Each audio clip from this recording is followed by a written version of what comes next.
Hello, my name is Dr. Keith Jenkins, Vice President and Associate Provost for Diversity and Inclusion. I want to begin by thanking Friends and Foundation of the Rochester Public Library for extending to me the invitation to share just a few highlights about a book that I had an opportunity to read over the weekend, written by Bakari Sellers. The book is entitled My Vanishing Country, a Memoir. Of course, this is my marked up copy from the weekend.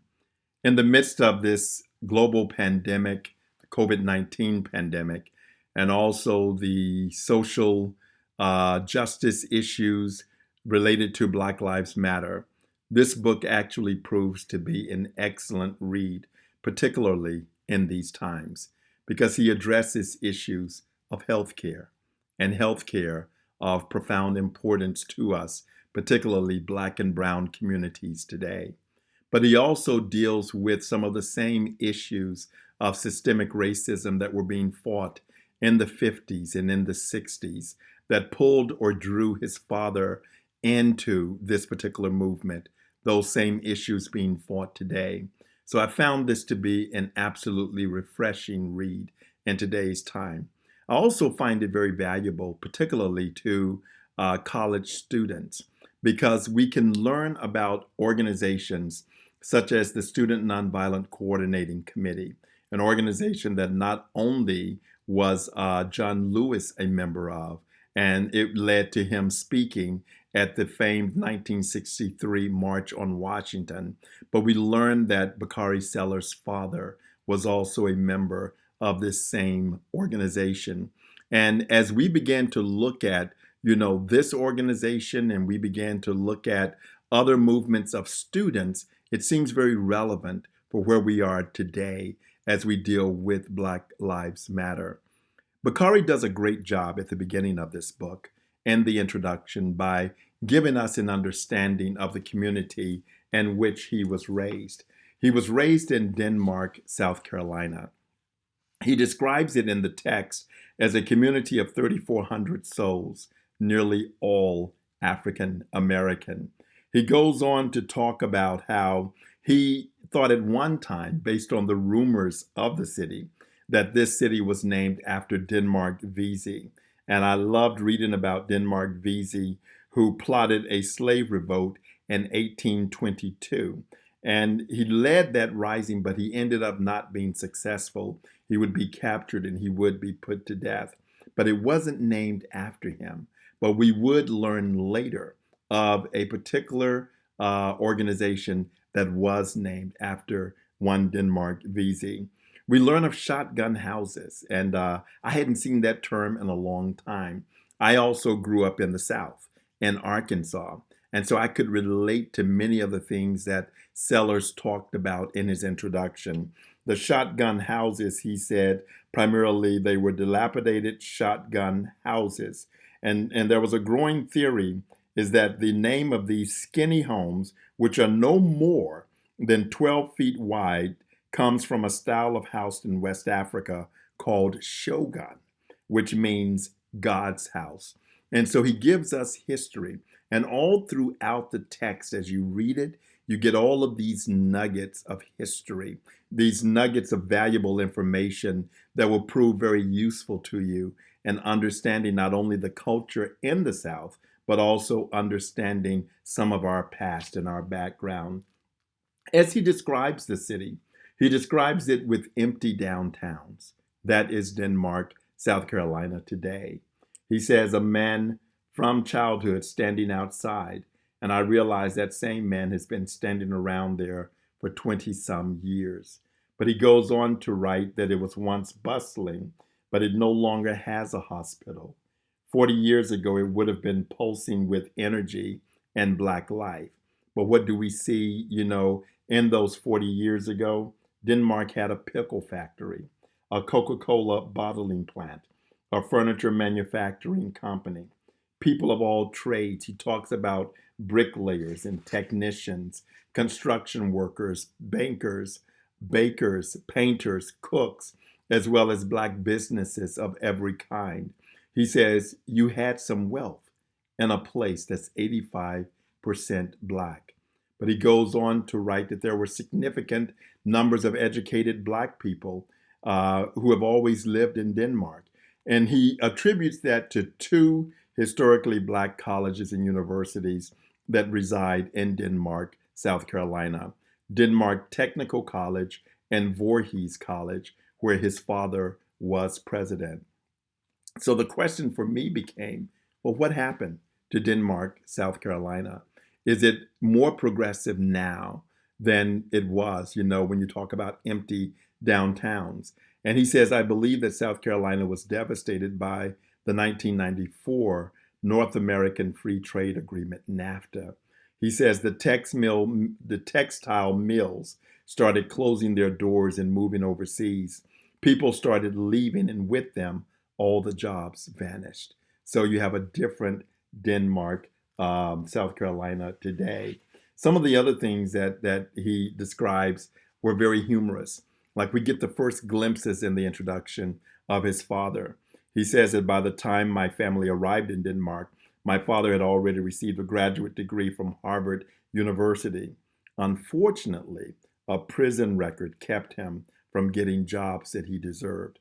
And I will return to that particular part of the story because it is significant as we go forward. We learned some information also about his mother, who is from Memphis. She had a love-hate relationship with Denmark. She often discussed the difference between country and Southern. She believed that his father, was country like Denmark. And how did Bakari respond to that? He says, I, on the other hand, embraced being country like Daddy. Right away, I loved Denmark. So he takes great pride in being Black and country and proud. And then some of the things, nuggets that you learn: white bread. He said it was a staple in every household, primarily because it was cheap. And he says, and everyone knew if a fish bone gets stuck in your throat, country folk know all you do is swallow a wad of white bread whole, which pushes the offending bone downward. We learned that you rode bikes or walked everywhere. And so that was a big part of his background. Bakari himself grew to 6 feet 5 inches by age 15. And I said, wow, 6 feet 5 inches. But he says of his basketball skills, he was no LeBron James. He enjoyed his neighborhood, and he enjoyed going to church. He was sensitive, as his mother described him. He was sensitive, but not soft. And she said that was a quality that he also got from his father. And he talked about, going to church, how he loved that. But he says, we went to church every Sunday. But when my grandparents were alive, I dreaded going to church with them because that meant we had to attend two churches, Bethel AME and Rome Baptist Church, because my grandparents, weirdly enough, and I still don't know why, attended two churches. So he writes and he captures that. But the thing that stands out are values, because you begin to understand the relationships that became very important in his family, but you also come to understand the relationships that would become important amongst his friends. And regarding those relationships and those values that he learned, he said grace before every meal. He says, even now I say grace. I may not say it out loud, but I always close my eyes and bow my head no matter who I'm with. So we learn about him. But the thing that stands out in that introduction to me is a story about Emmett Till. And he goes back to 1955, Money, Mississippi, where a young boy at the age of 14 is killed by the name of Emmett Till. And he focuses on Mamie Till, Emmett's mother, who insisted on having an open casket at his funeral, leading to the picture of her son's mutilated face being published in Jet magazine and other media. That was what left a profound effect on his father and changed his father's life, thus impacting Bakari's life much later. He says, Till's death took hold of my father, so much so that at age 16, He was inspired to organize a sit-in demonstration at a local white restaurant in Denmark. He says, my father's inability to forget the face of a murdered black boy is also what motivates me to this day and what got my father in so much trouble in the first place. You see, in Denmark, people they knew my last name for something else too. That's where my story begins. And I want you to hold on to that. Remember, his father was a Harvard graduate, but there was something that held him back. And that something is dated to February 8th, 1968. It was in this day that about 200 black students at South Carolina State College attempted to desegregate an all-white bowling alley in Orangeburg, South Carolina. And this particular protest led to the deaths of some of those students. This was 1968. It says that they killed 3 young black men. These were patrol officers who came on the scene at that time, all age 18 or younger. And he calls them by name: Samuel Hammond Jr., Delano Middleton, and Henry Smith, and shot and wounded 28 others. And all of this took place in just 8 seconds. And one of the people who was wounded that night was Cleveland Sellers. That is Bakari Sellers' father. He was a young married civil rights activist at the time. And he says, my daddy was arrested, thrown in jail, in a jail cell, and was the only person to spend time in prison for instigating a riot that never happened.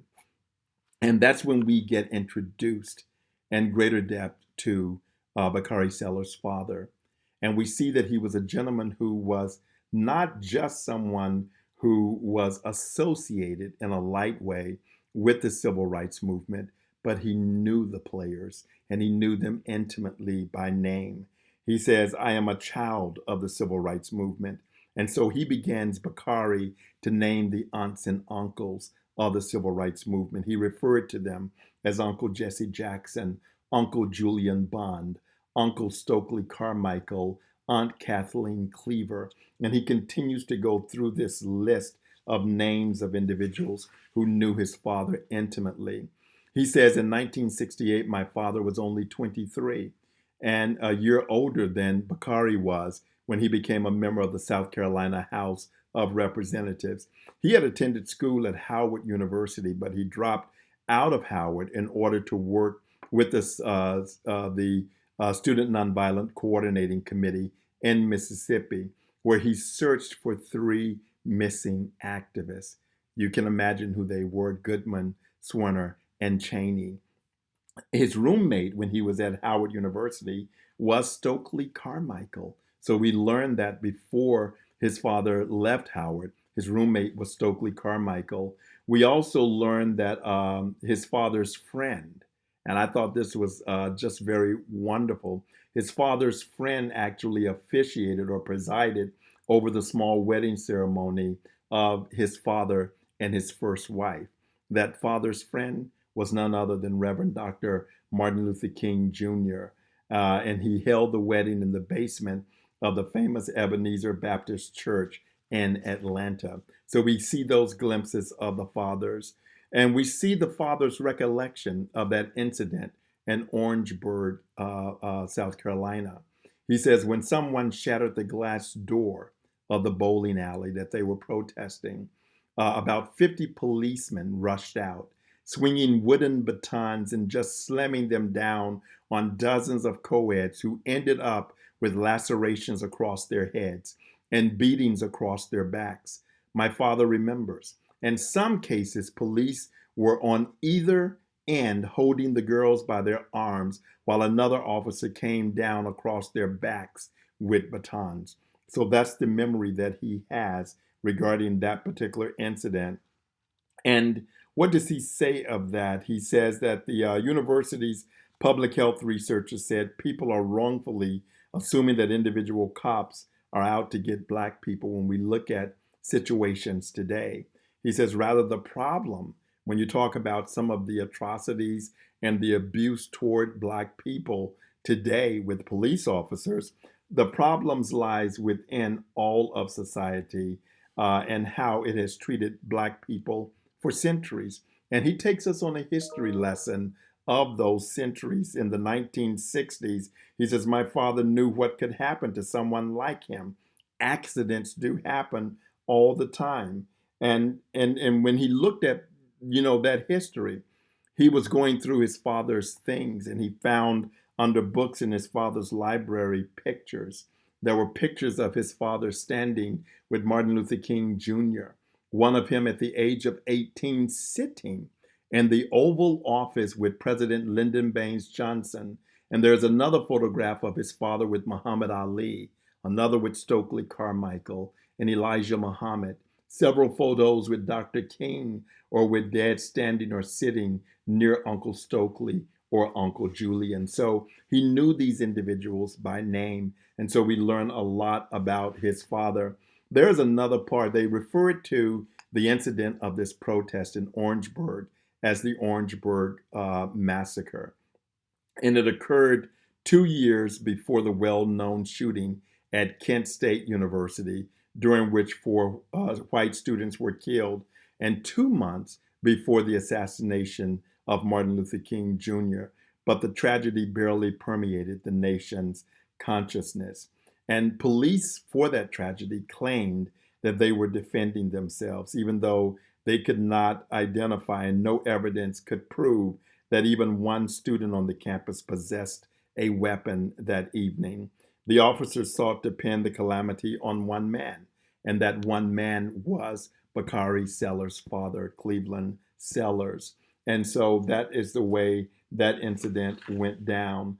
In terms of his father, a few other things that he writes about. He writes in that first chapter about 2015, and that was when Uncle Julian passed away.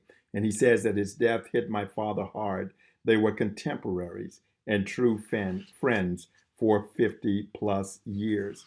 But what you see is that his father got very involved at an extremely early age and had this situation pinned to him with the Orangeburg Massacre that resulted in him having a prison sentence. And he said that from the time my father was arrested until he was pardoned in 1990, he was like a leper and we were like refugees. His father, though, was eventually pardoned of that particular incident. And he said, but still, despite that pardon, some people in South Carolina still put the blood and tragedy on his shoulders. But there was a man there at the Orangeburg Massacre who looked like his father. And that man's name was Henry Smith. He died on February 8th. And he said, the primary thing is that they looked alike. And he wondered always if, that gentleman, they thought him to be Cleveland Sellers. Were they targeting to take him out at this particular time? Well, 1 year later, the police were cleared of any wrongdoing by a jury in just 2 hours. So they were found not guilty of the crimes. So he captures all of that in the first chapter of the book. And then he writes 50 years later, and this is extremely important.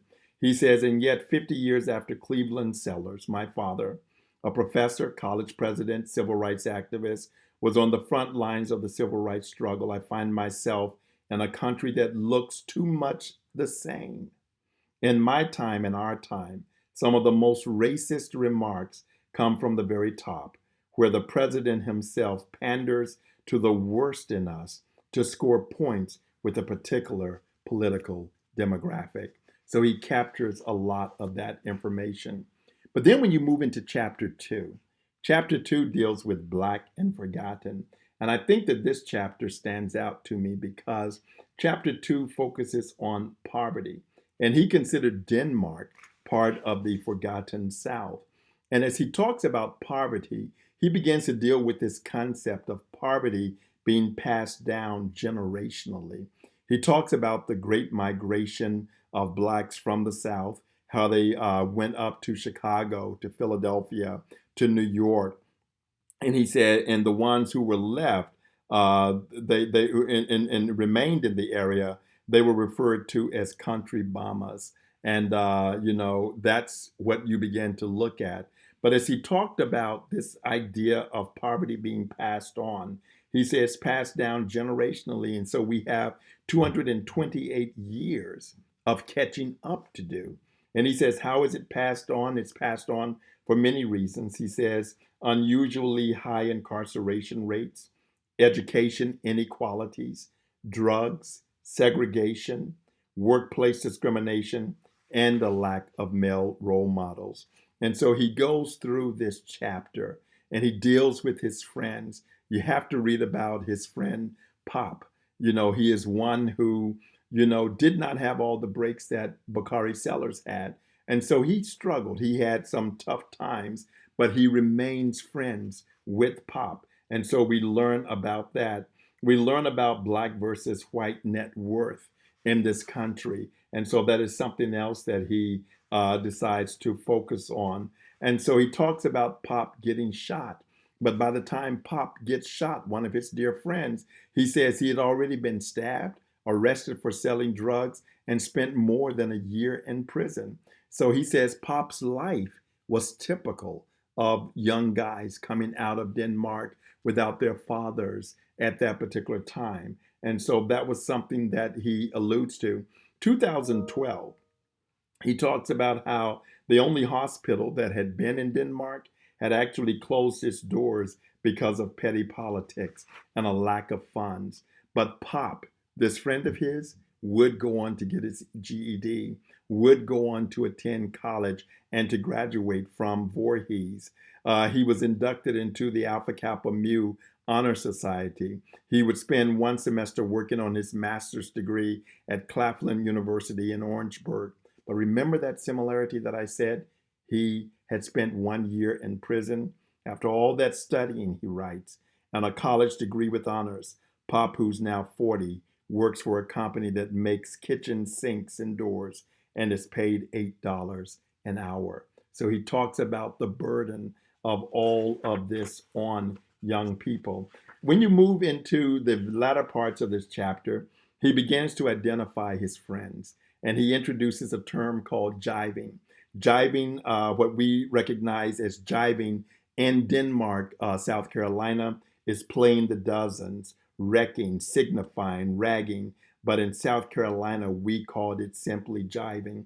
And so he talks about his old friends. One of his dear friends was a gentleman by the name of Jared. And Jared would be the individual that he would later go off to college with.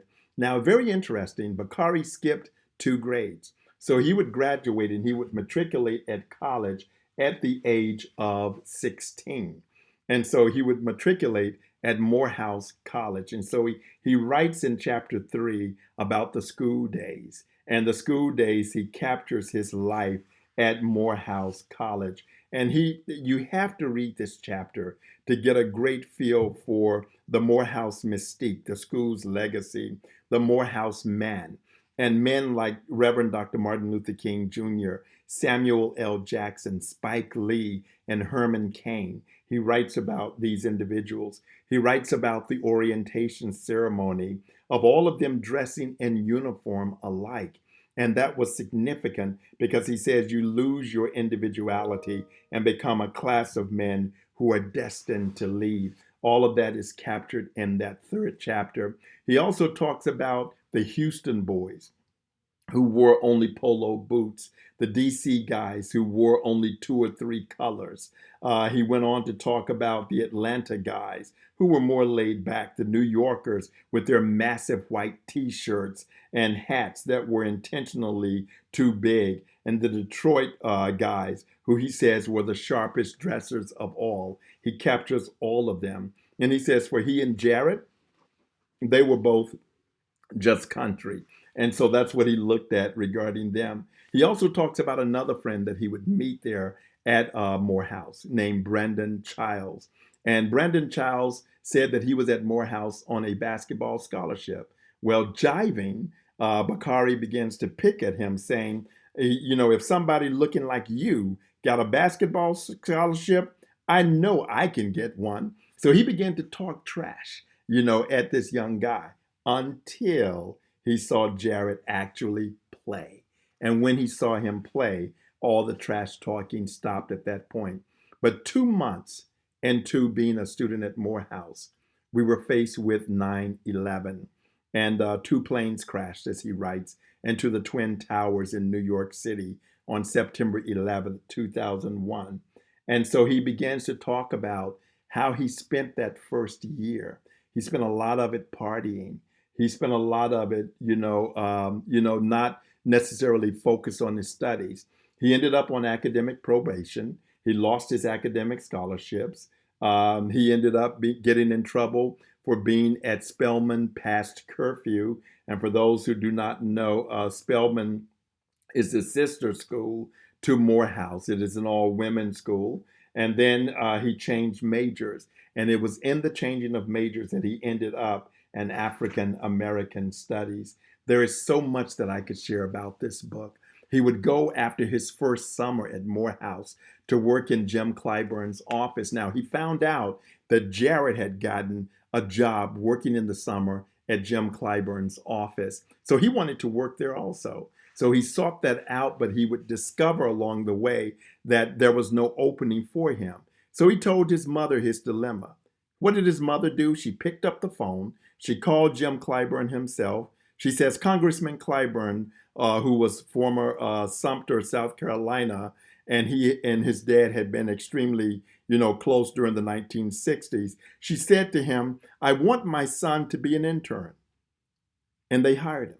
So he got his first job. What is significant about that is that it was that first job where he began at age 17 now, beginning his plan. He says, I was 17 years old. This is found in chapter 4, when I started thinking about running for political office.